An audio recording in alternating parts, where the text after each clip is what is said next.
Dear student, Assalamu alaikum. How is everyone? I hope that everyone is fine. Alhamdulillah, I am also fine by the mercy of Almighty Allah, who has created us as a supreme being in the world. Dear student, today this is Moshir Rahman Khan from BNIS online platform, and today I am going to take a class for the student of class 10 on right form of verb English second paper. So dear student, today class is very important for you because you know that verb is the life of a sentence. Verb is the heart of a sentence. So without having verb, you can't make a single sentence. So it's a very important class. So just we have to follow the class and try to understand the class. So today just I am showing you class 10 subject English second paper, teacher MD Moshir Rahman Khan, mobile number 01672047852, FB Khan Moshir Rahman, class number 8, date 9/3/2021. Dear student, right form of verb. A right form of verb, প্রত্যেকটা ক্লাসে every class, this is very important grammatical item. You have to face right form verb even intermediate. So just you have to follow this class very attentively. Some important rules আমি এখানে just কিছু important rule chalk out করেছি, আমি দেখানোর চেষ্টা করছি, কারণ right form ভার্বের অনেক নিয়ম আছে। এটা একই ক্লাসে সব নিয়ম দেখানো সম্ভব না, যেগুলো মোস্ট অফ দ্য স্টুডেন্ট ভুল করে, যেগুলোর মধ্যে কনফিউশন থাকে, আমি এই ধরনের কিছু নিয়ম তোমাদের সামনে তুলে ধরছি। তো এখানে আইদার অর, নেইদার নর, তোমরা দেখতে পাচ্ছ আমি লিখেছি আইদার অর, নেইদার নর। এই যদি এটি যুক্ত থাকে কোনো সেন্টেন্সে, আমরা সেটা কিভাবে ভার্বের সঠিক ফর্ম দেখাবো। Rahim or his friends, or থাকতে পারে, Rahim or his friends have done the work, not has. তো most of the student Rahim or his friend এখানে হ্যাজ ইউজ করে, বাট হ্যাভ হবে। সেটা কেন? এর ব্যাখ্যা হচ্ছে, যদি অর যুক্ত পাশাপাশি দুইটি সাবজেক্ট অ্যাড করা থাকে, অরের সামনে একটা অবজেক্ট পিছনে একটা অবজেক্ট, সেই ক্ষেত্রে অরের পরের সাবজেক্ট অনুসারে এখানে ভার্ব হয়। অর্থাৎ এইটা যদি আমরা সিম্পল প্রেজেন্টে করতাম, সেই ক্ষেত্রে লিখতে পারতাম রহিম অর হিজ ফ্রেন্ড আর গুড, রহিম অথবা তার বন্ধু ভালো। এখানে আর হতো, ইজ হবে না, তো এখানে হ্যাভ ডান হয়েছে। তো ডিয়ার স্টুডেন্ট, এখানে হ্যাজ হবে না। এটা অধিকাংশ সময় I have noticed that most of the student do this kind of mistake. Okay, তো দেন হচ্ছে রিলেটিভ প্রোনাউন। এই ফাংশনটা অনেক স্টুডেন্ট ভুল করে, এটা আমি দেখেছি যে রিলেটিভ প্রোনাউনে অনেক রিলেটিভ প্রোনাউন আছে, স্পেশালি যেগুলো মোস্টলি ইউজড, আমরা হিউজলি দেখতে পাই, সেটা হচ্ছে হু, হু ইজ ড্যাড। এই তিনটা হচ্ছে খুব বেশি দেখা যায় অ্যাজ এ রিলেটিভ প্রোনাউন। এদের কাজ হচ্ছে দুইটি সেন্টেন্সে দুইটি অংশকে রিলেশন স্থাপন করতে এদেরকে ব্যবহার করা হয়। তো এই প্রোনাউন এর আগে যে সাবজেক্ট, অর্থাৎ এই প্রোনাউনগুলো যে রিলেটিভ প্রোনাউন, এর আগে যেই সাবজেক্ট থাকে, সেই সাবজেক্ট অনুসারে এই প্রোনাউনের পরের ভার্ব বসে। ডিয়ার স্টুডেন্ট, আমি আবারও বলছি, হু, হু ইজ ড্যাড, এই প্রোনাউনগুলোর আগে যদি কোনো সাবজেক্ট থাকে, এই প্রোনাউনগুলোর পরে যে ভার্বটা বসবে আগের সাবজেক্টকে ফলো করে, অর্থাৎ গ্রামারের ভাষায় একে অ্যান্টিসিডেন্ট বলা হয়। এখানে একটা আমি উদাহরণ দিয়েছি, it is I who am a student, এটা আমি যে একজন ছাত্র। তাহলে এই হু, এখানে হুয়ের পরে এম হলো কেন? মনে হচ্ছে হু ইজ এ স্টুডেন্ট হওয়ার কথা, কিন্তু না, এম হয়েছে। কারণ হচ্ছে এই হুয়ের পরে রিলেটিভ প্রোনাউনের আগে যে আইটা আছে, এই আই অনুসারে কেন এম হয়েছে। অর্থাৎ এই হুয়ের আগে এই সাবজেক্টকে বলা হয় অ্যান্টিসিডেন্ট, গ্রামারের ভাষায় একে বলা হয় অ্যান্টিসিডেন্ট। এই অ্যান্টিসিডেন্ট অনুসারে রিলেটিভ প্রোনাউনের পরের ভার্বটি হয়। সো এটা হবে it is I who am a student.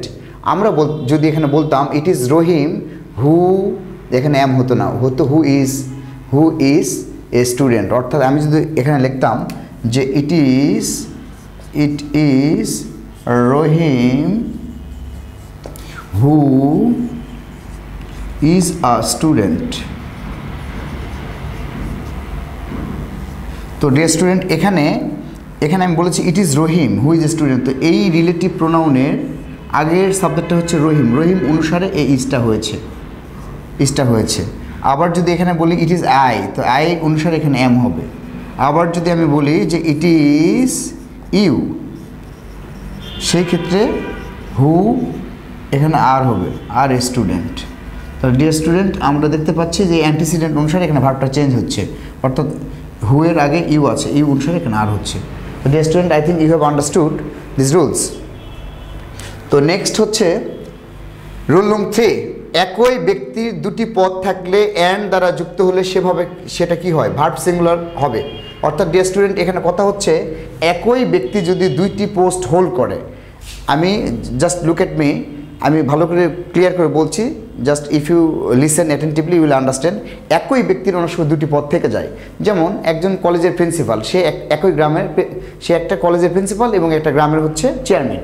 সেই ক্ষেত্রে যদি আমি বলি the principal and chairman of our village is honest না are honest, this is the question. এটা অনেকের মনে কনফিউশন থেকে যায়। তো the principal and the chairman of our village, তাহলে একই ব্যক্তি প্রিন্সিপাল অফ গ্রামের চেয়ারম্যানও, সেই ক্ষেত্রে এখানে ইজ হবে, আর হবে না, অ্যান্ড মাঝখানে আছে। তাহলে সেটা আমরা কীভাবে বুঝবো যে একই ব্যক্তি না ভিন্ন ব্যক্তি, সেটা বোঝার উপায় আছে। ডিয়ার স্টুডেন্ট একটু লুক এট দ্য ক্লাস। এখানে আমি লিখেছি যে the principal and the chairman of our village is honest. তাহলে এটা একই ব্যক্তি, যে এটা কীভাবে বুঝবো, যদি দুটি পদের মধ্যে প্রথম পদের আগে দা থাকে, প্রথম পদের আগে আর্টিকেল দা থাকে, পরের পোস্টের আগে কোনো আর্টিকেল না থাকে, তাহলে বুঝবো একই ব্যক্তির দুইটি পদ, সেই ক্ষেত্রে এখানে ভার্ব সিঙ্গুলার হবে। আর যদি নিচে একটা এক্সাম্পল সেট করেছি the principal and the chairman এবং দ্য প্রিন্সিপাল, তাহলে দুইটি পোস্টের আগে আর্টিকেল দা বসেছে, তার মানে দুইটি ভিন্ন ভিন্ন ব্যক্তি, সেই ক্ষেত্রে এখানে ভার্ব প্লুরাল ফর্ম হবে, অর্থাৎ আর হবে। তো dear student, most of the time you have to use and you have to face this rules, even in case of doing article you have to face also this rules. তো সেই ক্ষেত্রে আর্টিকেলের সময় অনেক সময় এখানে আর থাকে, এখানে দা বসাতে হয়, আর দুই জায়গাতে দা থাকলে ভার্ব এখানে আর বসাতে হয়। সুতরাং এটা both this rules is important for both article and right from verb. Please follow this rules and take it seriously. হ্যাঁ, তো dear student I think you have understood. Next হচ্ছে রুল নং 4, বিয়ার ইনফিনিটিভ। তো আমরা জানি যে বিয়ার মানে শূন্য, বিয়ার ইনফিনিটিভ মানে যেই ভার্বগুলোর পরে ইনফিনিটিভ হয় না সেগুলো হচ্ছে বিয়ার ইনফিনিটিভ আমরা বলি। তো এখানে let, make, see, behold, need, feel extra আরও আছে। তো আমি এই ভার্বগুলোর পরে বিয়ার ইনফিনিটিভ বসে, অর্থাৎ I let him do the work. এখানে I let him to do the work, মনে হচ্ছে যে I let him to do the work হলে বাক্যটি রাইট হবে, কিন্তু এটি রাইট সেন্টেন্স। এখানে টু ডু হবে না, হবে I let him do the work, অর্থাৎ এখানে বিয়ার ইনফিনিটিভ টু বসবে না। আবার যদি আমি বলি যে I made him to do the work, আমি তার কাজটি করালাম, I made him to do the work, এটা হবে না, ডু দ্য ওয়ার্ক হবে, অর্থাৎ ইনফিনিটিভ এখানে হবে না। তো এই ধরনের ভার্বের ক্ষেত্রে আমরা অবশ্যই এদের পরে আমরা টু ইউজ করব না, এগুলোর পরে বিয়ার ইনফিনিটিভ হয়।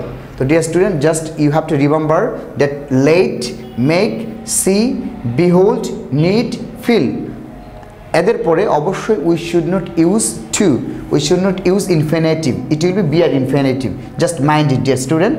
নেক্সট রুল নং 5, just look at rule number 5, I'm making clear to you, এটা হচ্ছে had better, must, would rather, late ইত্যাদি পরে অবশ্যই কি হয়, ভার্বের প্রেজেন্ট ফর্ম হয়।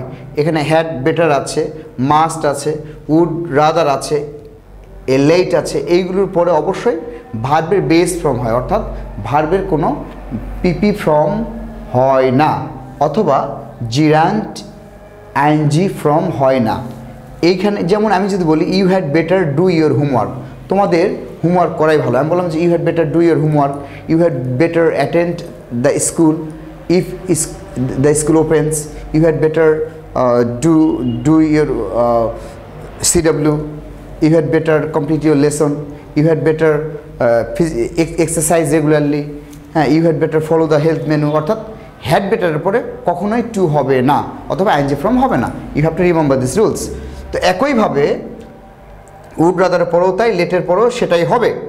তো রুল নং 6, লুক ডিয়ার স্টুডেন্ট, রুল নং 6টা হচ্ছে, এটা গ্রামারের অনেক বড় পরিসরে এই মডেল অক্সিলারিটা, মডেল অক্সিলারি হচ্ছে গ্রামারের অনেক বড় পরিসরে এটার ব্যবহার আছে। তো মডেল অক্সিলারি সম্বন্ধে আমাদের জানা উচিত ডিয়ার স্টুডেন্ট। মডেল অক্সিলারি মানে হচ্ছে can, could, shall, should, will, would, may, might, must, এগুলো হচ্ছে মডাল অক্সিলারি। আবার বলছি can, could, shall, should, will, would, may, might, এগুলোর পরে অবশ্যই ভার্বের বেস ফর্ম হয়, অর্থাৎ প্রেজেন্ট ফর্ম হয়, কখনোই পাস্ট পার্টিসিপল ফর্ম করা যাবে না। After being or after having modal auxiliary you must have to use base form. যেমন আমি বলতে পারি যে I must participate that meeting, I must complete my lesson, I must buy a new shirt. এই যে এই টাইপের সেন্টেন্সের পরে অবশ্যই প্রেজেন্ট ফর্ম হবে। এখানে আমরা বলতে পারি যে you may do the work, you may done the work হবে না, you may doing the work হবে না। আবার আমরা বলতে পারি যে you can do it, you can come, অর্থাৎ এই can, could, shall, should, will এর উপর কখনোই পাস্ট ফর্ম হবে না। তো নেক্সট হচ্ছে আমি এখানে লিখেছি we may complete hour lesson, আমরা আমাদের লেসন কমপ্লিট করতে পারি। দেন হচ্ছে রুল নং 7, এখানে লিখে আছে already, just, recently, yet, lately, অর্থাৎ এইগুলো হচ্ছে কিসের indicator dear student? If you think you will understand, এগুলো হচ্ছে indicator of present perfect tense. This is the indicator of present perfect tense. এই ওয়ার্ডগুলো প্রেজেন্ট পারফেক্ট টেন্সকে মেনশন করছে।